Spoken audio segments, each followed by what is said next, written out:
राहुल गांधी को पटना हाईकोर्ट से राहत। निचली अदालत के पेशी के आदेश पर लगाए स्टेट जस्टिस संदीप कुमार की कोर्ट में हुई सुनवाई। एमपी एमएलए कोर्ट में 25 अप्रैल को होना था पेश। सुशील मोदी के परिवारवाद पत्र से जुड़ा है मामला, सुनिए क्या कुछ कहे है या उनको सजा दी जा सकती है। तो इस पर मैंने कोर्ट से वक्त लिया है कि मैं कोर्ट को इसका जवाब दूंगा और पुनः ये मामला अब सुनवाई के लिए आएगा 15 मई को। कब तक राहुल गांधी कल पेश होंगे सर? नहीं, कोर्ट ने तब तक के लिए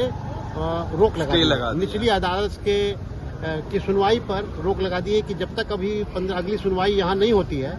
तब तक निचली अदालत में कोई कार्रवाई नहीं होगी। सर, सूरत में जो फैसला आया था उसके बाद ये भी बात सामने आ रही थी कि बाकी जगहों से इस केस को शिफ्ट कर दिया जाएगा या खत्म कर दिया जाएगा। इसको लेकर यहाँ पर भी क्या सुनवाई कुछ हुई है? नहीं,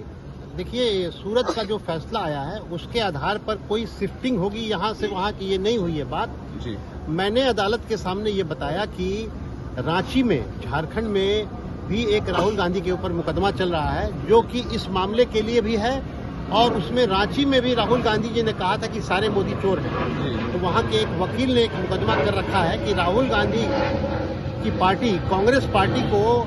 मोदी लोगों ने, वहाँ के रांची ने एक भवन दिया था और जमीन दी थी जिसमें कि कांग्रेस भवन के नाम पर उनका कार्यालय चल रहा है और एक तरफ राहुल गांधी बोलते हैं सारे मोदी चोर हैं। तो उनका मुकदमा झारखंड में चला था और झारखंड हाईकोर्ट में, जैसे आज पटना हाईकोर्ट में क्वेश्चन के लिए आए थे, वैसे उस मुकदमे को खारिज कराने के लिए वो झारखंड हाईकोर्ट गए थे, लेकिन झारखंड हाईकोर्ट ने उसको खारिज नहीं किया और राहुल गांधी की याचिका को निरस्त कर दिया, उसको खारिज कर दिया। तो मैंने उस जजमेंट। सर, आज क्या हुआ कोर्ट रूम में, क्या हियरिंग हुई सर? जो राहुल गांधी जी के खिलाफ जो पटना में सिविल कोर्ट में जो एक मानहानि का मुकदमा चल रहा है, सुशील मोदी जी की तरफ से जो दायर किया गया था, तो उसमें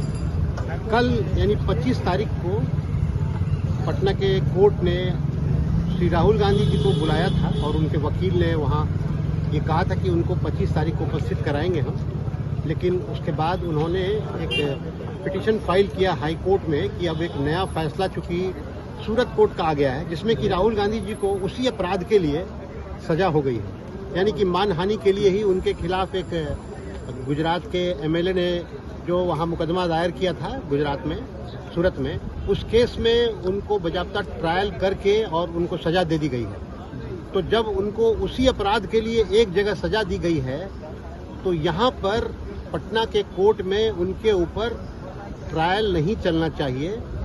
और इसलिए हम लोग आए हैं यहाँ कि उसको स्टे किया जाए, स्थगित किया जाए अभी। तो उस पर आज सुनवाई हुई कोर्ट के द्वारा और कोर्ट ने मुझे समय दिया है कि आप इसका जवाब दें जो आज इन्होंने बहस रखी है अपनी, कि चूंकि एक कोर्ट से उन पर मुकदमा चल करके उनको सजा हो गई है तो संविधान के प्रावधान और क्रिमिनल प्रोसीजर कोड के प्रावधान के तहत क्या उन पर दोबारा उसी अपराध के लिए जो राहुल गांधी जी के खिलाफ जो पटना में सिविल कोर्ट में जो एक मानहानि का मुकदमा चल रहा है सुशील मोदी जी की तरफ से जो दायर किया गया था, तो उसमें कल यानी 25 तारीख को पटना के कोर्ट ने श्री राहुल गांधी जी को बुलाया था और उनके वकील ने वहाँ ये कहा था कि उनको 25 तारीख को उपस्थित कराएंगे हम। लेकिन उसके बाद उन्होंने एक पिटीशन फाइल किया हाई कोर्ट में कि अब एक नया फैसला चूंकि सूरत कोर्ट का आ गया है जिसमें कि राहुल गांधी जी को उसी अपराध के लिए सजा हो गई है, यानी कि मानहानि के लिए ही उनके खिलाफ एक गुजरात के एमएलए ने जो वहाँ मुकदमा दायर किया था गुजरात में, सूरत में, उस केस में उनको बाकायदा ट्रायल करके और उनको सजा दे दी गई है। तो जब उनको उसी अपराध के लिए एक जगह सजा दी गई है तो यहाँ पर पटना के कोर्ट में उनके ऊपर ट्रायल नहीं चलना चाहिए और इसलिए हम लोग आए हैं यहाँ कि उसको स्टे किया जाए, स्थगित किया जाए अभी। तो उस पर आज सुनवाई हुई कोर्ट के द्वारा और कोर्ट ने मुझे समय दिया है कि आप इसका जवाब दें जो आज इन्होंने बहस रखी है अपनी, कि चूंकि एक कोर्ट से उन पर मुकदमा चल करके उनको सजा हो गई है तो संविधान के प्रावधान और क्रिमिनल प्रोसीजर कोड के प्रावधान के तहत क्या उन पर दोबारा